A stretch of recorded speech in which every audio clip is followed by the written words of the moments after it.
What's up, everybody? You're listening to Nursing Uncharted, the podcast that uncovers all the ways that we can use our nursing licenses. We discover uncharted territory within your nursing practice here. So we are super excited to have you. I'm Maggie Reichard, pronouns she, her. I'm a medical ICU nurse and your host for this podcast. Thank you so much for joining us today. This episode is sponsored by AMN Passport. AMN Passport is a highly rated travel nursing app that AMN Nurse has created that helps you find, book, and manage assignments all from your phone. Puts you in the fast track for finding your next assignment. So if you are in the market for another assignment or you're thinking about being a traveler, go ahead and check it out. And if you think that you love your specialty and could be an ambassador of your specialty, email us at nursinguncharted@amnhealthcare.com. I would love to talk to you, and I love to hear, people that love their specialties. They make great ambassadors for the podcast. So today we are joined by a bedside nurse who has taken on two different avenues of critical care, two of the biggest specialties with the most critical patients. And you have to be an adrenaline junkie to work in both of these environments. And that is none other than ICU and emergency room nursing. His name is Jorge Garcia. He is an RN BSN from El Paso, Texas, who started nursing in 2018. He went the critical care route and also ER. He became a travel nurse in 2020, and he's done a few assignments under his belt now: Atlanta, Houston, the Woodlands, Tampa, and Las Cruces. And Jorge just recently accepted a position as a flight nurse and will be starting later this month. So Jorge, welcome to the show. Yes, thank you, Maggie. Thank you for having me.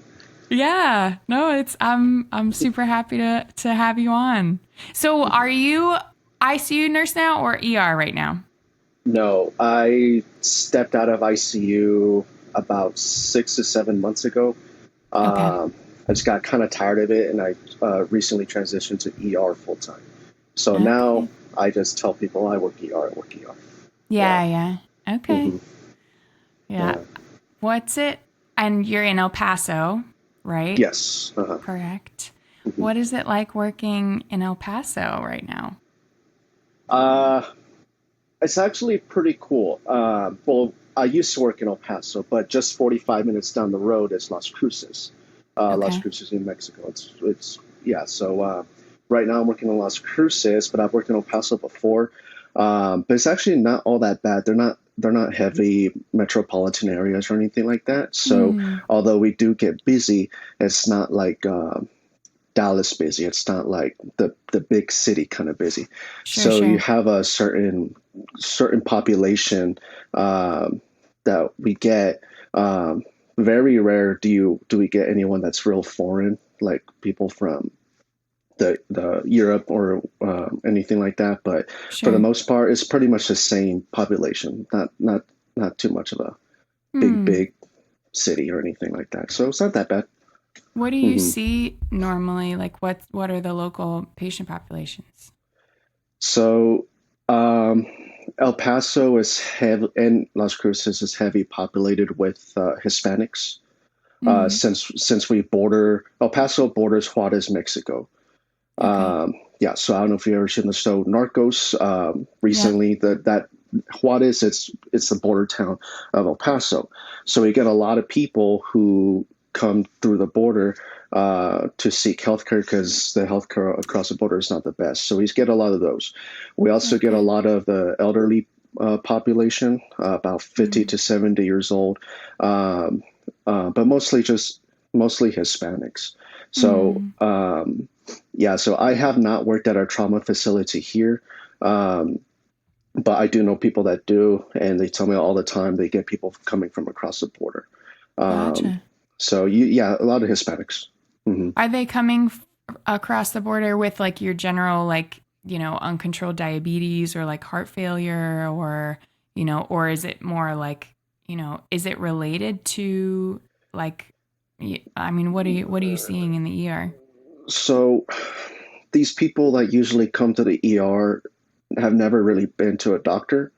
And they'll come in saying, like, me siento mal. It means in Spanish, I feel bad. So you work Mm. them up, then you start finding a whole bunch of things that Yeah. that they didn't know they had, like diabetes, high blood pressure, heart Sure. failure, all that stuff. So all that stuff to them is very new. Yeah. And then some of the times they'll come in, they know what they got, they don't get the treatment in Mexico that they should be getting, so they know what they have. They come here to get the treatment. For Mm. instance, like the diabetics is a big one here, very big Yeah. one. So a lot of people that come in, they just happen to be in DKA. And a lot of them Yeah. know that they're in DKA. Yeah, Huh. yeah. So stuff like that. And I'm sure, I Hmm. wonder like what the process of like getting medication and like insulin is over there.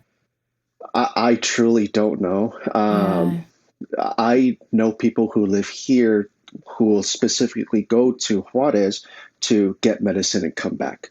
Because Mm. when you walk, I don't know if you've ever been to Mexico, but as soon as you cross the border, start walking through, there's pharmacies in every door that people trying to get you in to buy medicine. Oh, wow. Um, but you can just buy it over the counter. Huh. Anything over the counter, yeah. Zofran over the counter is a big thing Yeah. there, as opposed to here, you have to get it through a pharmacist. Okay. Um, but just the overall healthcare, though, it's just not of high quality, so Yeah. they come here for that. Hmm. Is it normally hard for a Mexican to come over to receive healthcare in the US? Like, how do they like, or can you cross the border to be like, I need to go to the hospital? Like, how does that? Uh, it So it depends on the hospital, I guess, because the Mm, hospitals I work at, they're not county hospitals. okay. So a lot of people in general here, they have appointments with their PCP, and some of them in Mexico very well may see a PCP here in the States, and they might have a set appointment for a couple months from now, but they just can't wait that long, so they come into the ER. A lot of them, they'll go Mm, to the county hospital is because I mean they're not paying for it. It's already covered, so they're going and getting the treatment, and then take off and go back across the border. So mm, it's not really.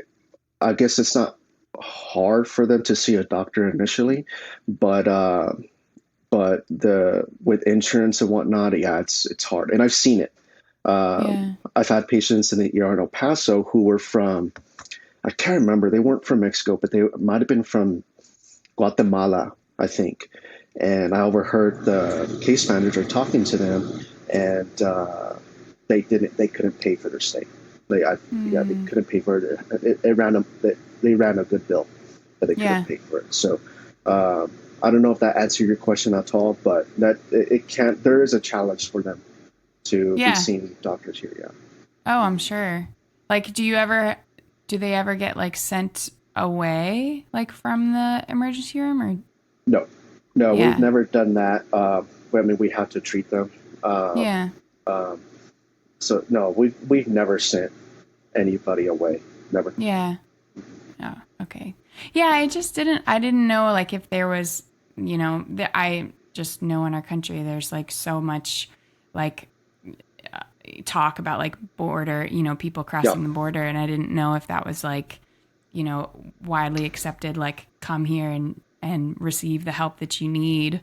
Hmm. So it is kind of, in my opinion, I'm glad that people can come over and like seek better treatment, if that's what I can't imagine like what the hospitals are and like what kind of care, you get if you have a chronic condition and it needs to be, I mean, you can get really sick by Yeah. like uncontrolled diabetes and heart failure. And Hmm. I'm sure like people that come into the ER when you don't know what you have, it's like your body is probably already shutting down. You Yeah. have all of these extra things Hmm. Yeah. going on. Especially the kids. Sometimes they'll bring in their children, and they don't know what they have too. And it's first of all, a big language barrier. I don't speak a lot of Yeah. Spanish, but sometimes people will come in. They only speak Spanish, and there's been times where none of us in the ER speak English, or having to use Google Yeah. Translate and all sorts of things. So it's a huge challenge. Yeah. Yeah. I it's so I can't imagine how scary it is to probably like be in that position and not speak the language and then be so sick and have so many things going on. Like you're truly at the mercy of your providers at that point. I had a patient in the ICU. He was like, he didn't go to the pediatric unit because I don't think they had beds, maybe. So he was with us because I think he was 16, maybe he was 18, but he was from Honduras, and I think we were working him up for TB because he essentially had this massive empyema, and he needed a chest tube, and we did the chest tube, and it drained 2 liters of pus. And he was super, super sick and septic, but I'm just that, he poor, kid, and he didn't speak English. And I think his sister or cousin or some family lived in the country, but everybody else was home, and his parents weren't there. And it's gotta be so nerve wracking to be in that situation. Yeah. It's rough. Yeah. It's rough. Are you from El Paso? Yes, born and raised. Okay. Yes. Yeah. So I've been in El Paso really all my life. The only time I left was for the travel nursing. Gotcha. Okay. And then I came back for personal reasons. But no, I've always been here in El Paso. Yeah. In working in the ER, locally, do you ever see people that coming through? Yeah, I have one story because so I don't know a whole lot of people in Las Cruces. So in El Paso, let me backtrack a little bit. In El Paso, our population is 800,000, which to me is a town. I've traveled to big cities, so I consider El Paso a town. In Las Cruces, 30 minutes down the road, their population I think might be a little over 100,000. So there's been times, and just the other day I had breakfast with one of my coworkers at a little local diner there. And we saw a lady there in the restaurant walking around. She had 3 pieces of tape on her arm. So I'm thinking she had to have just gone to the ER. Yeah. So I haven't seen anybody that I know. I've had people that, especially in Cruces, that I'm on a first name basis with. Because they come in and say, "Oh, hey, so-and-so, how's it going?" But I have one story. When I was working in El Paso's, one of El Paso's ER a couple years ago or so. One of my best friends former best friends from high school or from early college, her little brother came in. I think he was 15 at the time. He came in because he got drunk with his friends. So a little 15, 16-year-old came in. He was very drunk, and the parents came in. And they recognized me. So hey. they were really upset, and they kept telling me how embarrassing it was and whatnot. So yeah, every once in a while you will see people that you know. It's what also sucks though, because going back to Las Cruces, I've worked with people in that ER. They work in the ER, and sometimes when I'm up in triage, they come through triage. So these coworkers that I work with, that I sit there, if I get whatever free time, we kind of BS with each other or whatever. And then a few days later, I'm seeing them coming in for personal reasons. They have their medical complaint. So they have to talk to me. I have to turn into kind of nurse mode and just kind of forget all that personal relationship and focus on that. So, and it kind of sucks because we'll discharge them and they come into work 1 or 2 days later. So there's that little bit of not awkwardness, but a little bit about them that you wish you kind of didn't know. So yeah. So there's that aspect to it. Yeah, and you have to kind of do you end up not talking about them coming in, or do you end up? Yeah. Well, I don't talk about it. Maybe I'll sit there and I'll say, "How are you feeling a little bit better?" And they tell me yes or no. And we'll just go from there. But no, I don't like to talk about it after I've already seen them and they've been discharged, because, in my opinion, that's their deal. It's not mine. Yeah. So. Right. Yeah, those situations can be tricky. I've lived in my area for a few years now, and sometimes you'll see I don't think I have anybody that I knew personally that in the ICU, but it happens all the time, if you've lived in the same place, and you have to just the other day I had another nurse of mine like knew like a patient's the patient knew her dad or something, and it's like, oh, you make like little small talk like here and Oh there, yeah. but like you can't, you know, you Yeah. don't want to get like too close because yeah, there's Hmm. that line gets blurred. Hmm. Yeah. Yeah. So you've experienced both ICU and ER firsthand. So I feel like you're in a position to give really good insight on, like how they compare. So I Yeah. figured like the meat of this episode could be just like giving you some questions, giving you prompts, and like you can tell me which one is better in your experience, ICU or Uh-huh. ER. Does Yeah.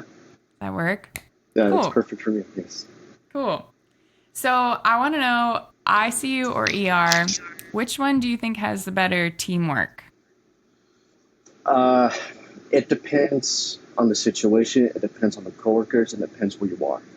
I've Yeah. been in ICUs where I've had no teamwork. I've been in ICUs where I've had the best teamwork. Yeah. I've been in ERs where they do nothing to help, and I've been in ERs or same ERs. Especially, this depends who you're with, or how busy the situation may be. You can either have all the help in the world or no help. So it all Yeah. depends. Because I know in ICU, there's times where it can be chaos and uncontrolled, but for the most part, it's pretty controlled.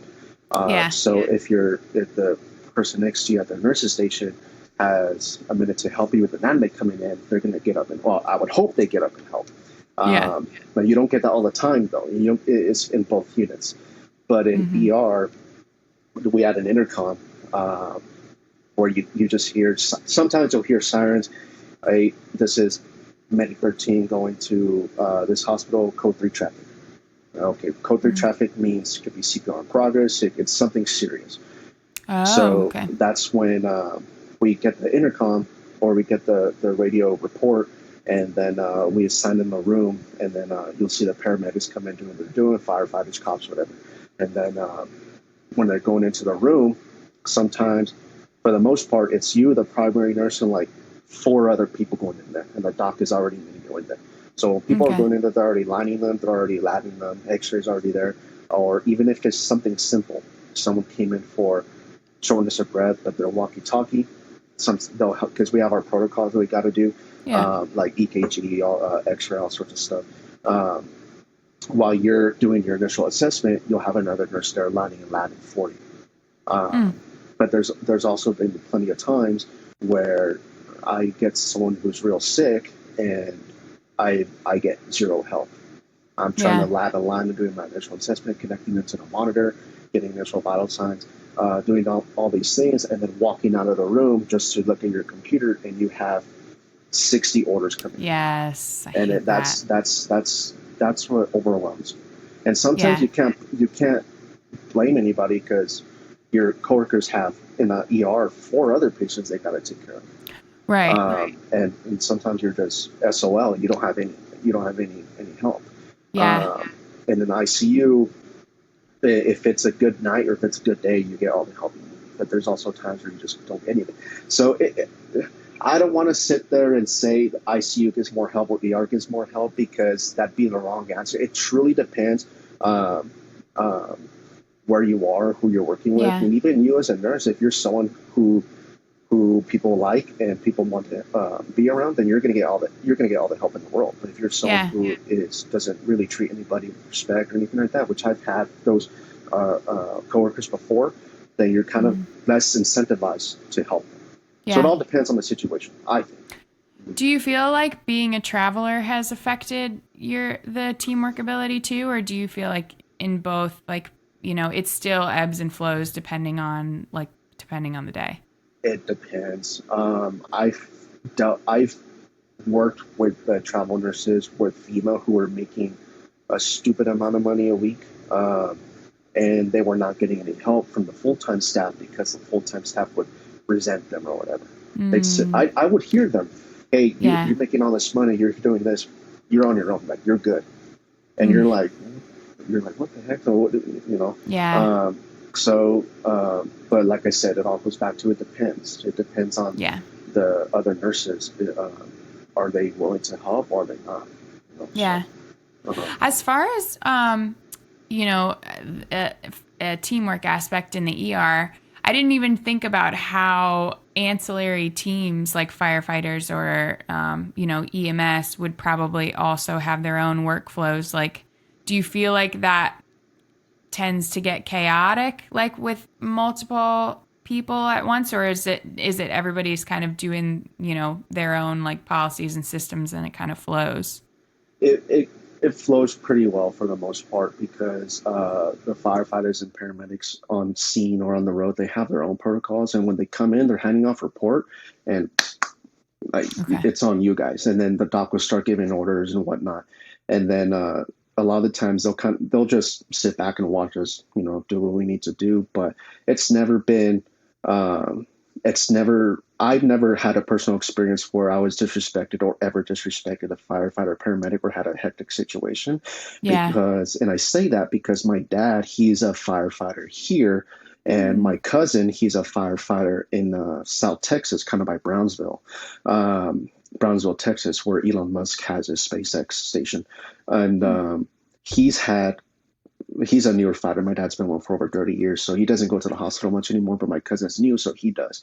And there's been times where the nurses will nag him for um, not being able to start a line, not doing this, not doing that. And he's been called, Mm. stupid. And he tells them, like, hey, like, I'm in a moving truck. I'm in a moving truck at the dark. I have all this stuff going on. Yeah. You guys are in a controlled environment. You can't blame me if I can't do this. But and they try their best. Right. Um, in fact, my dad has told me stories before where they've taken doctors on ride-alongs, and the Yeah. ER docs after going on that ride-along, it opens up a whole new perspective. So, Yeah. like I said, and I give them the benefit of the doubt. There's been times where they do something that's questionable, or they didn't do something that they should have, but I don't complain because They um, have their own, they have it's their not own, like they yeah, were and just then sitting on their butt. Yeah. then it's up to me to uh, to carry out whatever I need to carry out. So I Yeah. don't, yeah, but usually for the most part, it flows pretty well. Flows Yeah. pretty That's well. good.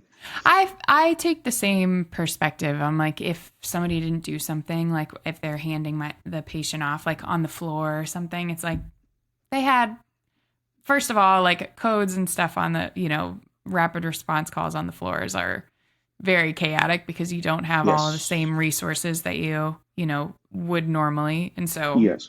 like, yeah, I try not to fault them because they have Yeah, their own stuff going yeah, on. and rapid responses on the floor are probably more hectic than EMS bringing in a coding patient because EMS probably sees a coding patient much more often than the floor. And Yeah. a So lot of the true. times, those people who are on the floor, they're new nurses. They might be older nurses who are just either worn out or never been in a critical care setting. So when Yeah. something like that happens, which is pretty rare, they don't know what to do. Yeah. And I've seen a lot of rapid responses where they'll send me up, and it can be very bad and very disorganized. So Yes. I've been on the other side, as an acute care nurse because worked in acute care before I did ICU. And first of all, you have 4 or 5 other people, and then you have this yeah, decompensating, patient that you don't have time to like critically think about or look into, and so you don't know what's going on, and so hmm you're like trying to piece all of that together and trying to like communicate with other staff like what happened, hmm and you just like get clouded. There's so many, and then yeah, you're trying to hook them up to the monitor, like EKG, all of hmm that, but labs and everything, but like things, because things haven't been done, yeah, like it's not like they're already hooked up to like telemetry. A lot of, maybe they're not, maybe they like, you're just getting Q4 vitals, and all of a sudden, you check their pulse, or you check their oxygen and it's 60. Like, it's yeah, just, yeah, it can be a hmm very chaotic environment. Yeah, hmm more so than like, the critical care environment. hmm Well, maybe this is a good segue. ICU or ER, who do you think runs the better codes? Let's see.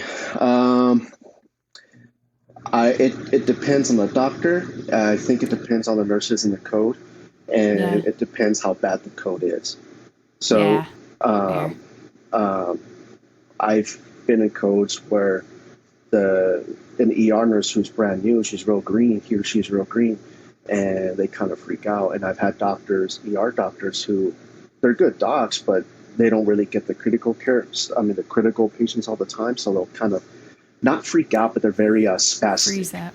Yeah. So, but when you're in a room with a bunch of experienced nurses, then it's very smooth. For example, we just I took a 2 week break because I had an eye surgery a few weeks ago, and then on my first day back from work, we had a real level one come in, and my ER is not a level one, but he was so unstable that we were the first hospital to get him before we sent him to our level one trauma. So it ended up happening. This guy, he kind of a weird story. He stabbed his father to death, and then he lit himself on fire, and then stabbed himself in the carotid. He Okay. it was a weird, yeah, it was the weirdest thing. So we're getting this call that he's going to come. The flight nurses were going to come and bring him, but we were trying to divert into UMC because we don't have the resources or the surgeons or docs to get that. And so, well, like if he goes now to UMC, he's going to die en route. So we had, which is a 40-minute, no, about a 20-minute flight from where I'm at to the trauma one. I'm sorry, so to trauma one. So he didn't have those 20 minutes. So we brought him here. That everyone's going in, and 10 minutes prior to arrival, one of the more experienced ER nurses who was charged gathered everyone we were already in the trauma bay, and she's experienced. She sat there and said, "George, which means you're gonna man the MTP or the mass transfusion protocol. Another nurse, Adriana, you're gonna help hold pressure on the carotid, and then there's another nurse who is gonna give IV fluids and whatnot." And she was just giving direct orders right before clear the came. Expectations. Yeah. Yes, Clear and rules. the doctor came in, and he's experienced, so he sat there and gave us a pep talk. Long story short, he said, "Look, like this is something we've never really gotten before, but remember ABC. If anything, remember you focus on the patient. Try to get rid of your emotions, and kind of just help this calm down." So when he came in, they were holding carotid pressures, kind of pulsating blood everywhere. He had third-degree burns all over his body. He did not look good at all. But it went by very smooth. We were in that room for about 4 or 5 hours until he was stable enough to fly out, and I had no idea what happened to him now. But he was at that point stable enough to fly out. So, but we were given those direct communication from the more experienced nurses who have dealt with crazy things before. And I've seen that in ICU too, when I'm with a bunch of experienced nurses, when someone is coding, where we get someone from rapid response who is coding, they wheel them down. I've had nurses who are very calm, cool, and collected, and are able to focus on the task that they're assigned. And I've dealt with nurses who just kind of freak out. Yeah. So we've gotten to the point where, or I've gotten to the point where, if I'm in a dire situation or in a code and I see a nurse freaking out or kind of being real spastic, I tend to just, just step out of the room, and because sometimes we don't need 6 nurses in there. You might need 2 or 3 RT and the doc, so. So it goes both ways, like I said.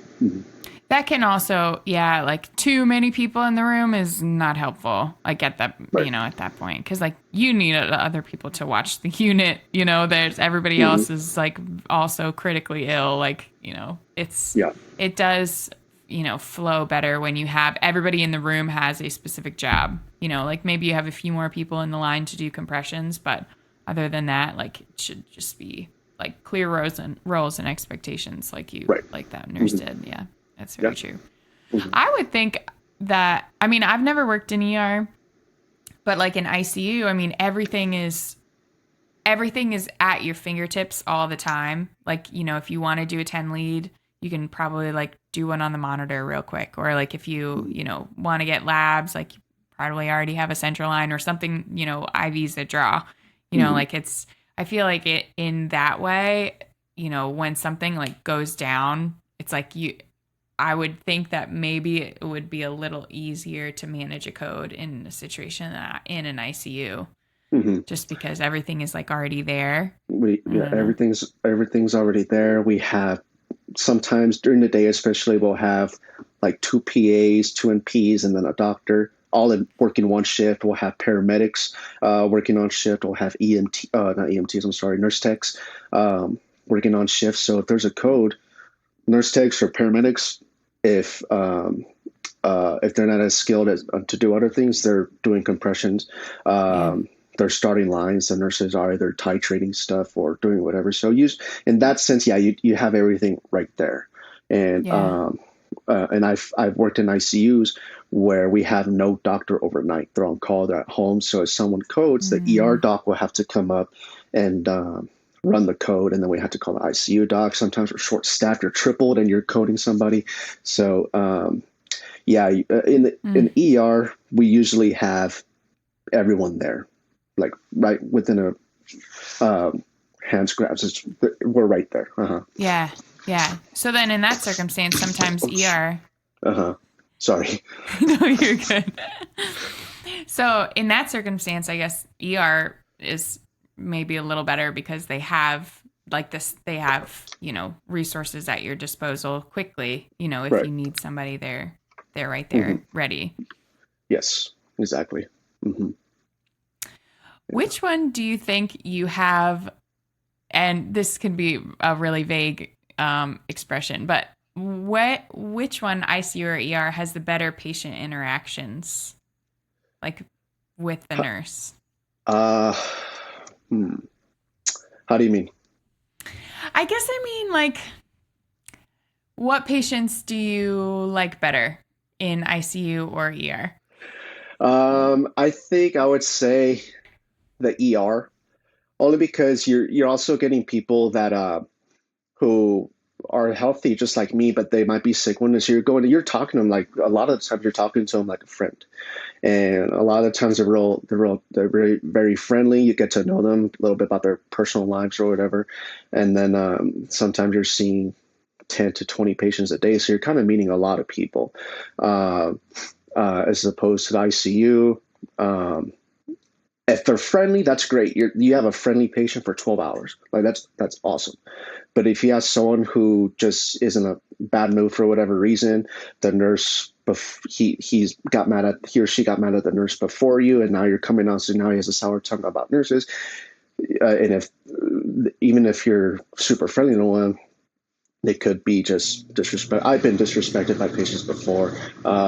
For no reason, but you kind of you're dealing with that for 12 hours, as Yeah. opposed to if you have a grumpy gill in the ER, and they're getting admitted, you're with them for just a few hours, Yeah. and then you send them up and you get the next one. I So never thought about that perspective. That's so true. You know, I mean, the rotation is probably so frequent that, mhm, you know, if you get somebody that you don't like, they're on their way.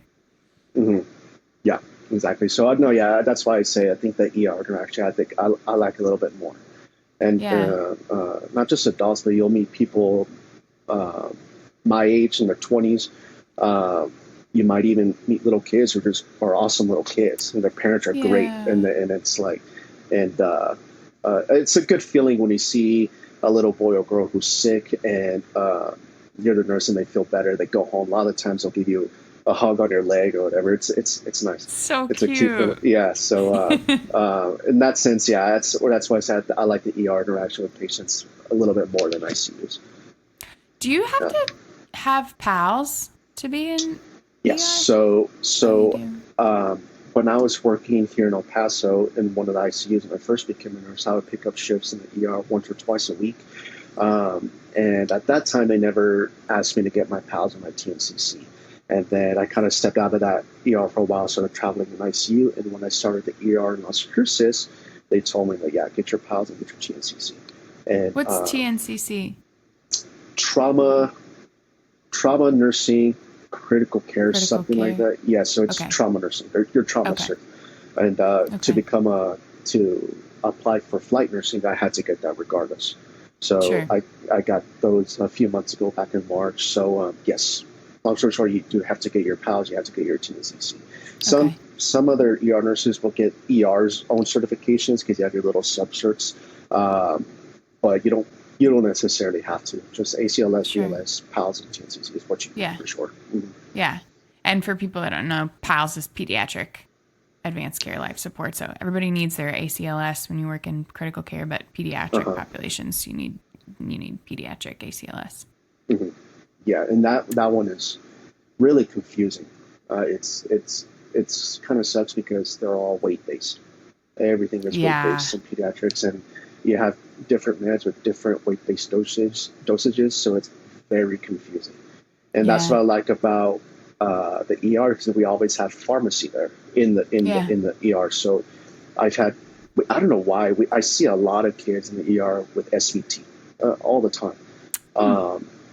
So we've had to give adenosine before, and also for those, um, and we had to use weight based for that, weight based um, Epi, because we've had coding kids before. So yeah, everything is weight based. So it can be confusing, especially in a situation where tensions are high. Everything's kind of like this, and then Yeah. the doctor orders um, Epi, and I think it's zero point zero 0.01 of Epi, zero point zero 0.01 milligrams per kg of Epi for a kid, and you know the weight, but you're trying to do the math real quick in your head. Or Mm-hmm. if you don't know the weight, you're trying to guesstimate the weight and then trying to do that math real quick in your head or on the phone Yeah. to get the proper dose. So Yeah. with PALS, it's very tricky, Yeah. especially And in they that kind of normally situation. have you have like cheat sheets and stuff like Mhm. around. Yeah. Yeah, we have cheat sheets. We have something called a Broslow tape or a Broslow chart or something like that. And what that is if we get an unstable child who we don't have the time to weigh him, it's a big old tape measure. So we'll lay him down, and it's a color coded piece of tape that has markings like a ruler. So you start from the head, you go down all the way to the end of the foot, and then at the end of the foot, it's a color code. Let's just say red, and it'll tell you a proper, the best estimate, proper tube size, insertion depth, emergent meds, what doses you should be giving, and it'll give you the approximate weight of that child. Oh, Um, cool. yeah, Okay. just based off that piece of tape and uh, how how tall he is. Yeah. But that doesn't go into account if the child is just a big boy or big girl. It's like Yeah. just your ideal weight and your ideal height. Yeah, it's just like Yeah. that. Okay. So most of the time, though, you would be like under trading as opposed to like over trading, in a sense. Yeah, Unless they're kind like of. emaciated or something, then Hmm. maybe. But Yeah, so it's tricky. It's hard. yeah, yeah. Hmm. That's cool. This question is from my friend Ryan. Which nurse do you think would win in a bar fight? Oh, ER. Oh, ER, hands down. Oh, Because really? we get a lot of combative people. We get Oh, yeah. uh, a lot of homeless who are very combative. People who are homicidal, we get those a lot. We've had to pin down in 4-point restraints. So Yeah. we've had to chase people and tackle them before.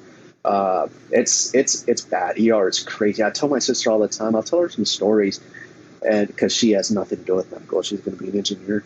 So I told her, I Hmm. said, "Man, I wish I could wear a GoPro at work. Wear a Yeah, GoPro right here, and you I've could said just that see." too. Yeah. Yes. So if who's going to win in a bar fight, ER, hands down. IC does Yeah. not have a chance in a bar fight. I'm sorry. No. Yeah.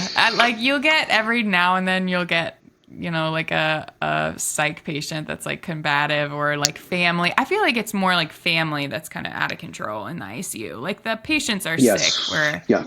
it's more so like, visitation stuff or like, Hmm. yeah. But Hmm. I can imagine. ERs, wow. I'm sure you have crazy stories just in like the 7, 8 months that you've been there. Oh yes, I do. Yeah, I've been hit and got scratched at one point. I've been spit on. It's bad, and I've had a lot of the times cops will bring someone in, and they're wrapped in like the cops have their own version of a straitjacket, I think, or their own. No, it's restraints. It's their own restraints, but they bound their hands above their head and they'll bind their legs. And Yeah. a lot of the times it's just medical clearance. And if the doctor feels like they can go to jail, then they send them to jail. But if the doctor feels they need to stay, then at that point we have to come in. We'll give them a B-52, Yeah. which and a lot of times those don't even work. I think it's Ativan, Toradol, not Toradol. Oh God, I'm blinking. Ativan, Uh, Benadryl, and it's something Compazine? else. No, haloperidol. I think that's what it is. Haldol. Oh, yeah, yeah, yeah. Haldol, all in IM. And then sometimes that won't work, but we still have to, physically carry them, and they're swinging, throw them in, not throw them, I didn't mean to say that, but put them to the bed. We have to tie them down, but a lot of the times they're Yeah. strong. Oh, Yeah, yeah. we get afraid because we have to put their arm back like this in 4 points, and they're really trying to get out of bed. And I Yeah. haven't seen it, but I've heard stories where they'll dislocate their arm trying to get out of bed. It's bad. Yeah. And sometimes we have a specific section in the ER for those type of patients, the psych area. Mm, And if you're the unfortunate one to be assigned to that area, you'll have two or three people just like that. And yeah. they're spitting at you, they're calling you names, they're someone trying to we throw their feces at you. It's bad. Crazy. Yeah, but Yeah. no, I have a lot of stories. Yeah. Hmm. But patients are better in the ER. Yeah, they're better. They're usually better in the ER, and then they're yelling. They're yelling bad, or you're yelling profanity, all sorts of things, and you have to finish what you're Yeah. doing, and you go into your next patient's room like nothing happened, who could be someone like Yeah. me, Yeah.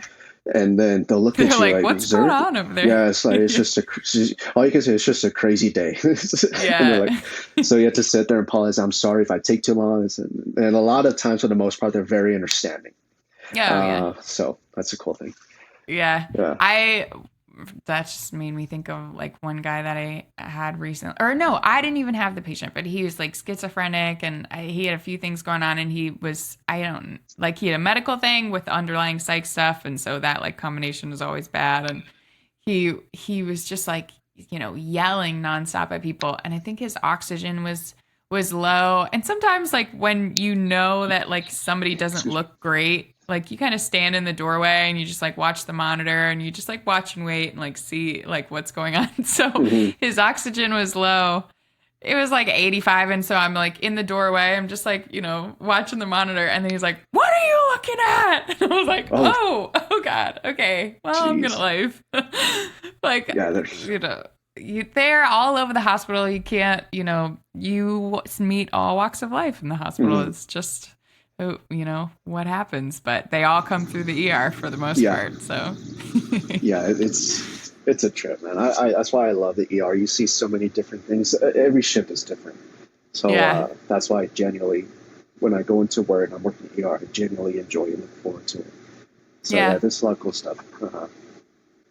I got one other question from Hawaii Steve O. Which skills have you learned in the ICU that you think made you a better ER nurse?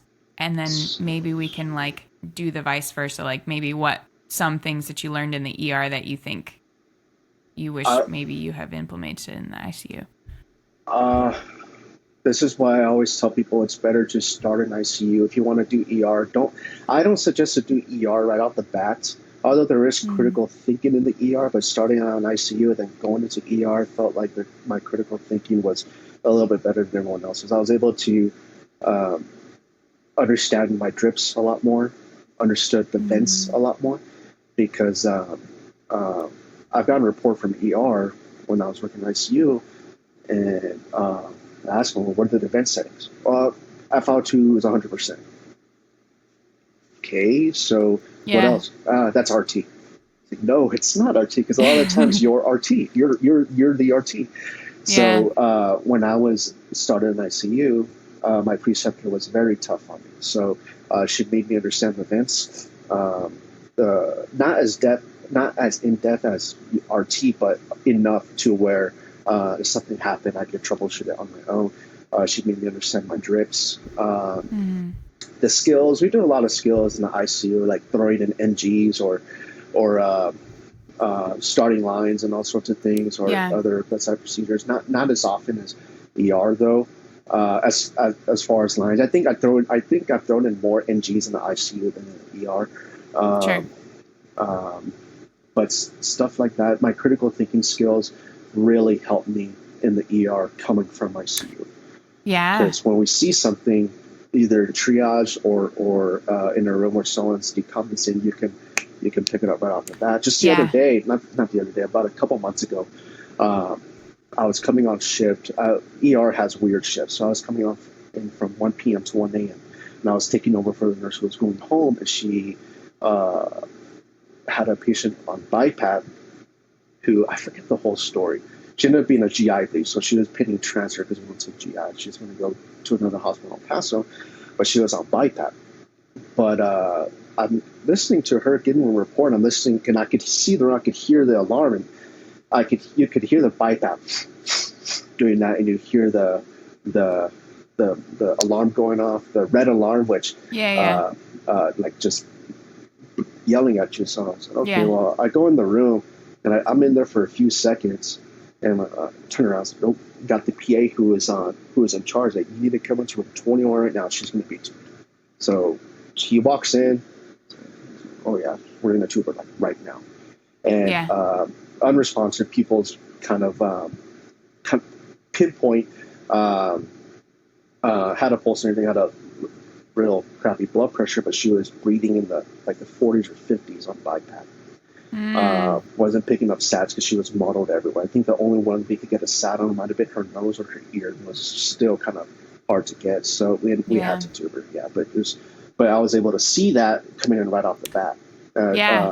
I don't blame the ER nurse because she's new. She's very green, and she's just not used to a lot of the critical stuff. So she just saw BiPAP, kind of just threw it off to RFT, and just dealt with orders. That's also the downfall of ER too, is because a lot of it is task oriented. Yeah. A lot of the times you'll get an order, and they're not. A lot of the nurses don't really think about the order. They're just doing it. Right. So. Right. Yeah, I've had situations where, like, a patient will be in here for a GI bleed, and it's like, okay, they look kind of stable, but they have esophageal varices, and they're like really high risk for, like, exsanguinating and, like, hemoptysis and stuff. And like, you'll have these drips for like octreotide and pantoprazole and stuff that they're tasks. So the nurse would be like, okay, I'll get to hanging these, things, but like I have, X, Y, and Z and all these other things. Mm-hmm. But like, so that was a situation that we had where, like, I think that it was just on the list of all of the tasks that the ER nurse needed to do, and she ended up not getting to it. And like, but that's one of those things where, like, you have to know the trajectory of GI bleed patients and like what that medication is for, because like ultimately that's what's going to protect them from, what happened, which is like this, massive, I think we ended up like mass transfusion protocol, hemoglobin of 4, like, it's just, there's so many things that you have to do. Yeah, it's crazy because, like I said earlier, we have like 4 or 5 providers in the ER, and those providers can have 15 to 20 patients that they're looking at the chart, they're reading your triage note, or they're seeing them, they're just throwing an order. I can't tell you how many times where they throw in an order and it makes no sense. Like, tell me, why do you want this order for this? And they'll catch themselves. Oh, I didn't mean to. It was for this patient. So yeah, if you're not careful, if you're not reading your orders and not understanding why they ordered it, it can be dangerous. Luckily, nothing's ever happened on my end, but I've seen things. Yeah. I think that's why it's just so important to always ask questions. I tell that to my nurses that I'm precepting. If like they have a question, a lot of times it's a completely valid question, and like you can't just like assume that the docs know what they're doing. Maybe they're a new resident, and like or maybe it's totally, warranted and you just need more information. Either way, you Yeah. either learn something or you catch something, Right. like you have. So, yeah. Yeah, it can be pretty crazy. I'm telling you. What, talking about doctors, what doctors in what setting do you think are easier to work with?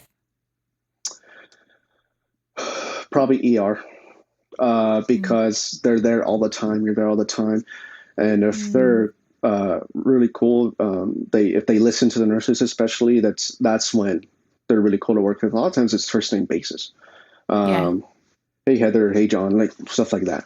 As opposed to, at least in the ICUs that I've worked at, a lot of times the doctors are at home, and I worked night shift, so I never really saw the doctors unless it was super emergent. They had to come in, and Mm. when they're asking, or you're calling them, they're coming in, they're asking you what's going on.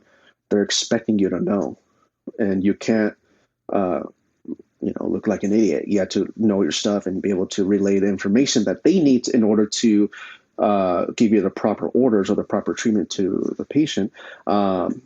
So if you, a lot of the ICU docs that I met, if you've messed up, then they'll tell the charge, I don't want this nurse with this patient because this, that, the Oh, other. Yeah. wow.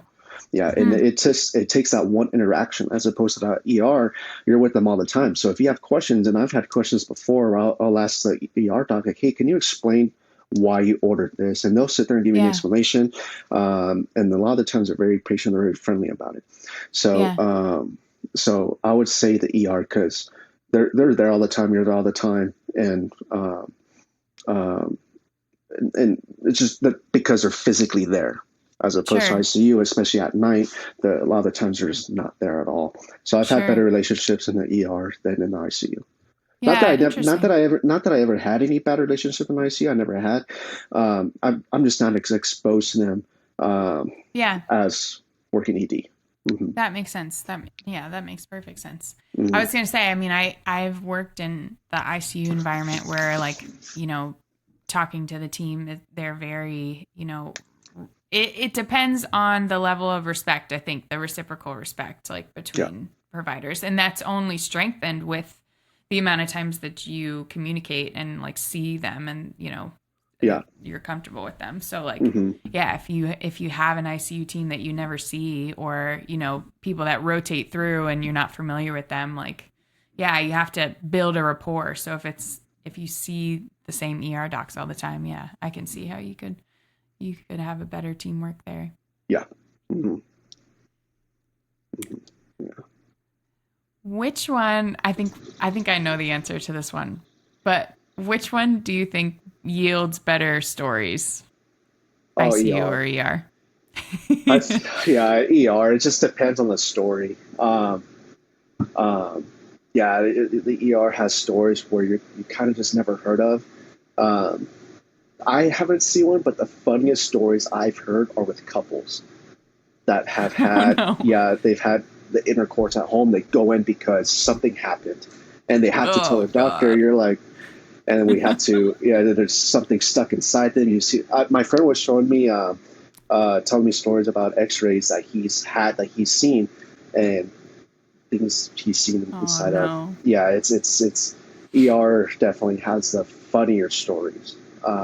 Yeah. ICU stories can be kind of messed up. A lot of the time they're just messed up. Well, they usually are pretty Yeah. sad. They're just sad, and the ER stories Yeah. are a lot of the times are funny. So, Yeah. mhm, That's true.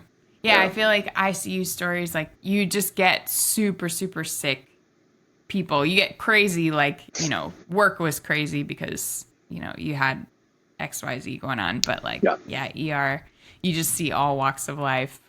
hmm yeah. Like there's one of my something that happened to me in the ER that I'll tell the story. And I always laugh about it, is because I was in triage and I had to swab a 5-year-old for flu and COVID, and um, or strep and flu. It was strep and flu. And strep is a throat swab, flu is a nose swab.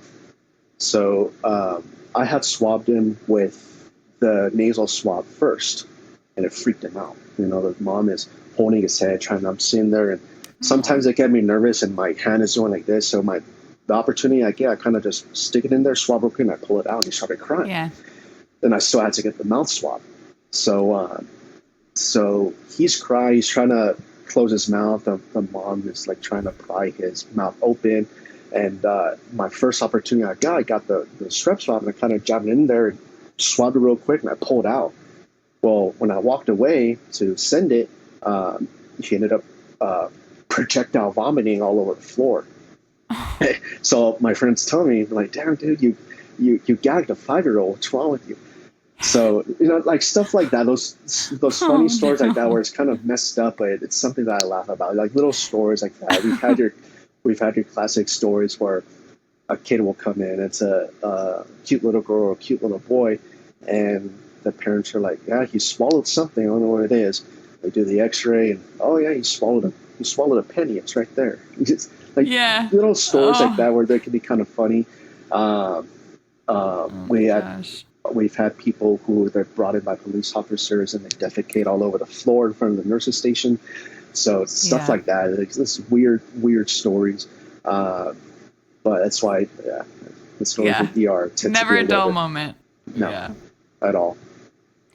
Well, it sounds like, I mean, just based on the questions, a lot of it depends on, your environment and like depends on the day, depends on your staff. But, yeah, I don't know if I'll ever be an ER nurse, but, I can appreciate it. I can appreciate them. It's really not for everyone because I know ICU has a sour tongue about ER nurses, and I know ER nurses have a sour tongue about ICU. It's a constant battle. Swear to God, it's a constant battle. It can get bad. I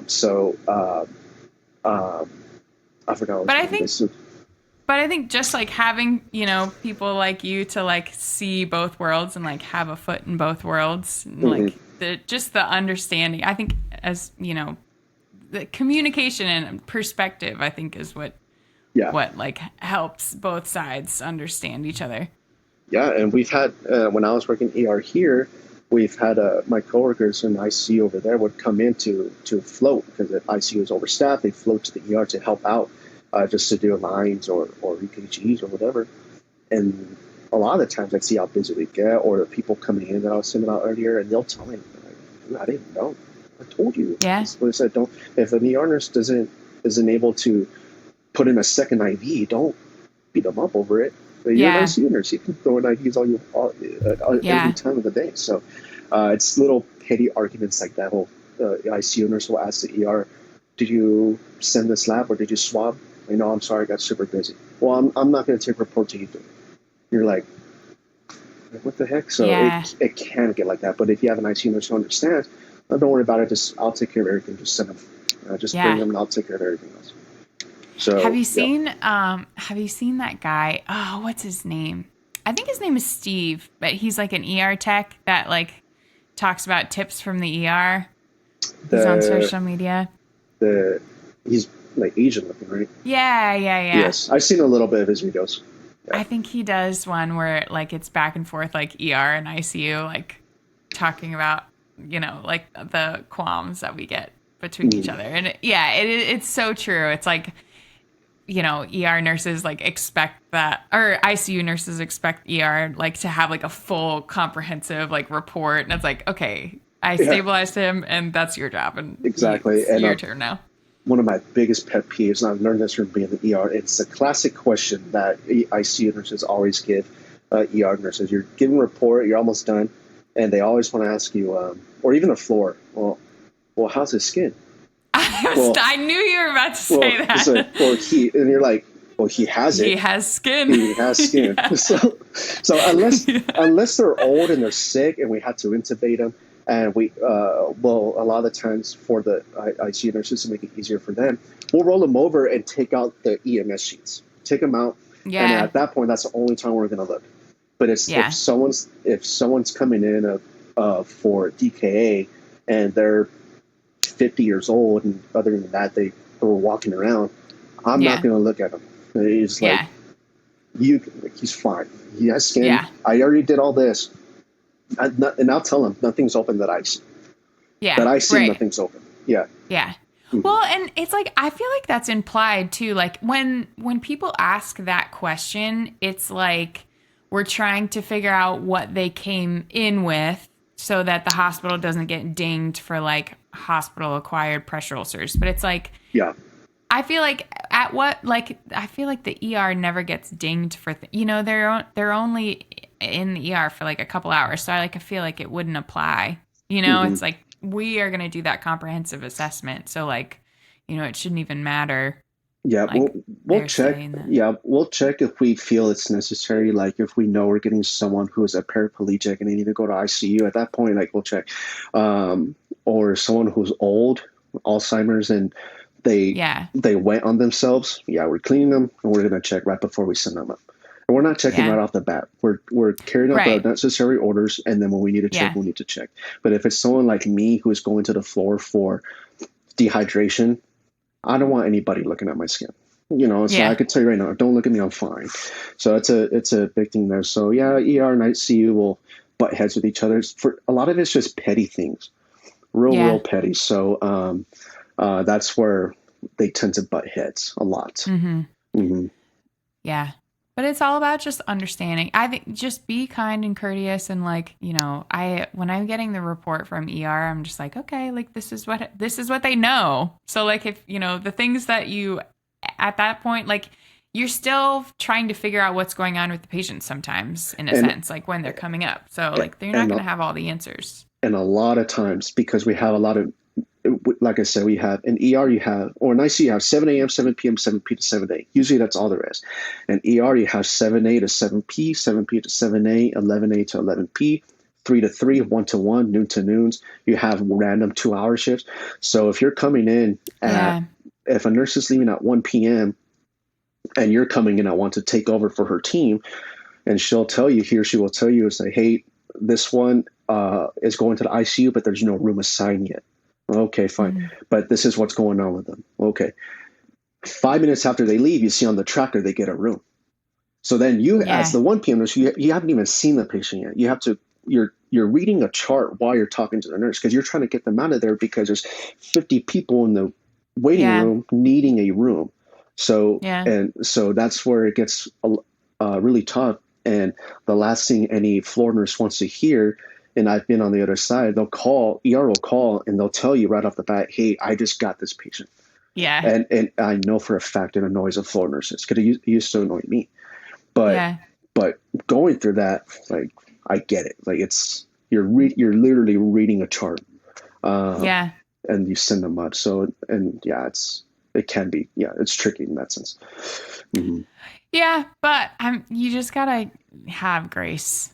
Just like give people the benefit of the doubt, and like you can read the notes and stuff, later on. Like Hmm. it's a busy place down there in the ER.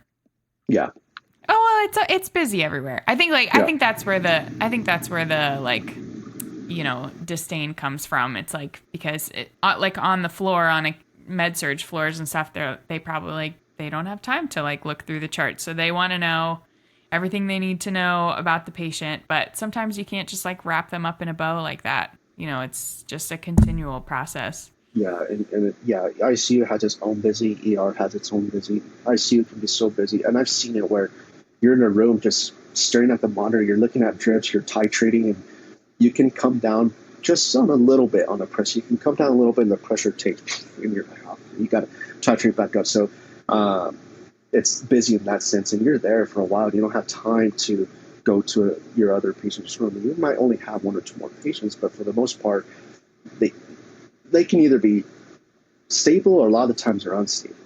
So Yeah, it's tricky like that. But in ER, it gets busy to where uh, you're getting all these orders, standard orders. You're trying to think about the orders and why you're doing them. And then as soon as you discharge someone, you're going into another patient's room. And you walk out of that right. room, you walk by the room that you just discharged someone, and there's a new patient there already. And you have no idea why they're there. So you have Mm, to go to the chart, you go to the computer, see why they're there real quick. And then you have to assess that one, carry out whatever orders you have, and then chart on them. yeah. So yeah, it's that's why a lot of times, and I don't blame a lot of times ER nurses miss things. Oh yeah. They don't have the time to sit there and really like take a look. Right. So yeah. Now, Yeah. so especially in the ER that I was working at, the chargers is real cool. If they knew you had someone unstable, but you had 3 other patients, you were a 1-to-1 until you either got rid or you're stabilized. And then the chargers would kind of help out with the other team. So that was a cool. Yeah. That's good. Cool. Well, I feel like this was a great conversation about ICU and ER. Yeah. Thank you so much for coming on and like giving insight from both worlds. So hopefully this helps mend the rift between the two. Hopefully. Well, it was so great to talk to you. Thank you so much, and I'll talk to you soon. Thank you. Sounds good. We'll see you. That brings us to the end of the show. Thanks for tuning in to Nursing Uncharted. To learn more about today's episode, make sure to explore the show notes at americanmobile.com/nursinguncharted. And don't forget to subscribe so you never miss a guest. If you're a nurse interested in traveling, visit americanmobile.com to explore the largest database of travel nursing jobs in the industry and the amazing benefits that American Mobile has to offer. Also, a special thanks to producer Jonathan Carey, assistant producers Katie Schraubin and Sam McKay, and Aiden Dykes for the music and editing. Until next time, take care of yourself.